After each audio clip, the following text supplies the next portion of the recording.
ৰুমি দত্তৰ কবিতা নীলিমাত তুমি। ভাস্কৰ ভাস্কৰ শুনিছানে? ভাস্কৰ ভাস্কৰ আৰে ভাস্কৰ শুনিছানে? আৰে মই কৈছো কাল ধৰ্মই বিলুপ্তিৰ জাননী দিছে।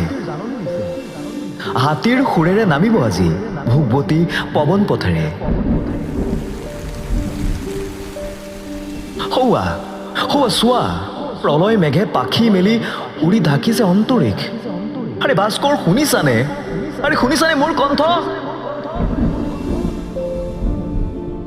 কত ৰৌদ্ৰ স্নান কত অতন্দ নিশাৰ পৰিৱৰ্তে গঢ় লৈছে তোমাৰ আকাংক্ষাৰ মিন্ময় মূৰ্তিয়ে। তাইৰ স্মিত হাস্য উঠতে অস্ত যাব এটি মুহূৰ্তত।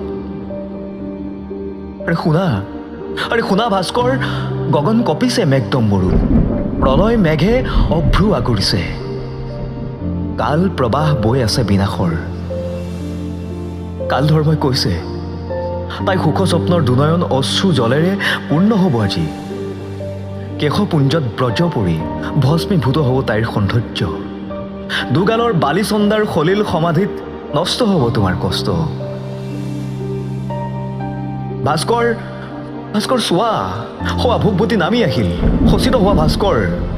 জলসিক্ত হৈ পৰিছে তাই, গৰ্বেৰে তুলি ৰখা শিৰ তাই নত হ'ব ধৰিছে। সেয়া চোৱা, আৰে দেখিছানে? বিঘাত মৰণে কাঢ়ি নিব আহিছে তাইক তোমাৰ পৰা।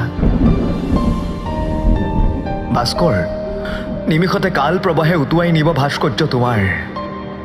এমুঠি মৃত্তিকা মাথো দি যাব তোমাৰ হস্তমুষ্টিত। ভাস্কৰ মোৰ কথা হয়তো তুমি শুনা নাই। চোৱা আৰে এইফালে চোৱা, নীলগৰ শৃংগটোৱেও থিয় হৈ ইংগিতেৰে তোমাক আলোকপাত কৰিবলৈ চেষ্টা কৰিছে। তাইক তনুপৰশ দিয়া তনুপৰশ দিয়া ভাস্কৰ। হ'ব দিয়া অংগ স্পৰ্শ, তোমাৰ ঘৰ্মসিক্ত চোলাটোৰে তৰি দিয়া এখন চন্দ্ৰতাপ।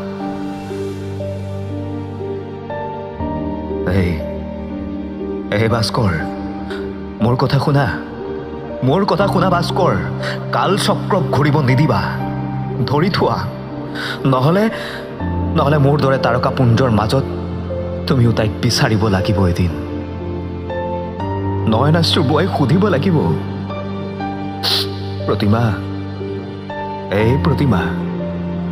মই ধৰাৰ বুকুত দুহাত মেলি ৰৈ আছো আজিও। তুমি কিয় নীলিমাত? ভাস্কৰ, নহলে তুমি এদিন সুধিব লাগিব, এই প্ৰতিমা তুমি কিয় নীলিমাত? ভাস্কৰ, ভাস্কৰ শুনিছানে মই কি কৈছো?